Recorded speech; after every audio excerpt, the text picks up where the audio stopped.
देश आज आज़ादी का अमृत महोत्सव मना रहा है। पूरे देश के साथ हिमाचल प्रदेश में भी आज़ादी के अमृत महोत्सव की धूम है। 76वें स्वतंत्रता दिवस के मौके पर हिमाचल प्रदेश की राजधानी शिमला में जिला स्तरीय कार्यक्रम का आयोजन किया गया। इस कार्यक्रम में हिमाचल प्रदेश के शहरी विकास मंत्री सुरेश भारद्वाज ने तिरंगा फहराया।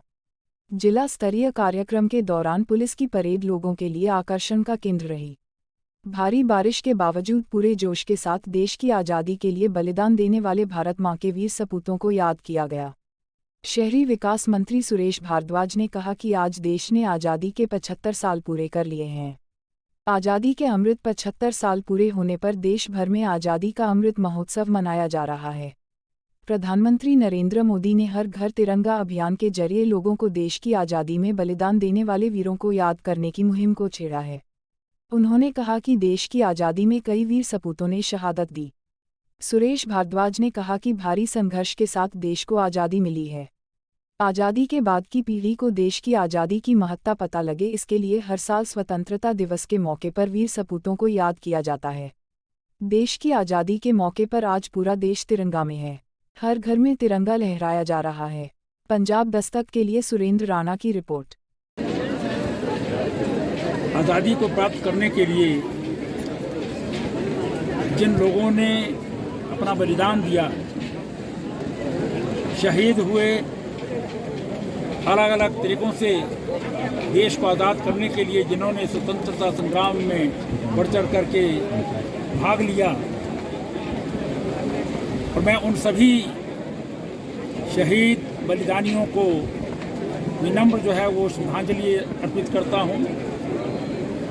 मैं सभी स्वतंत्रता सेनानियों को नमन करता हूँ जिनके संघर्ष और बलिदान के कारण आज भारत आज़ादी के 75 वर्ष वो पूर्ण कर चुका है।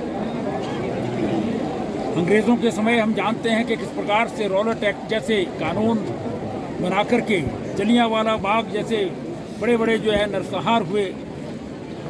खुदीराम बोस 18 वर्ष की आयु में फांसी के फंदे पर चढ़ गए। राम प्रसाद बिस्मिल, चंद्रशेखर आज़ाद, तात्या टोपे, मंगल पांडे, झांसी की रानी जैसी वो वीरांगनाएं इस देश की आज़ादी के लिए वो हंस करके वो बलिदान हुए, और इस देश को आज़ादी की प्राप्ति के लिए सारे देश में वो जागृत करने के लिए लाल पाल बाल जैसे वो महान नेताओं ने संघर्ष किया। पूज्य महात्मा गांधी ने इस देश को आज़ादी की राह पर वो अपने तरीके से आगे बढ़ाया, और अंत में सुभाष चंद्र बोस के आज़ाद हिंद फौज के गठन के बाद और विदेश में ही एग्जाइल में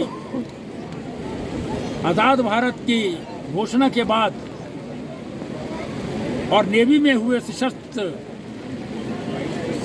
विद्रोह के बाद 15 अगस्त 1947 को भारत आज़ाद हुआ है, और भारत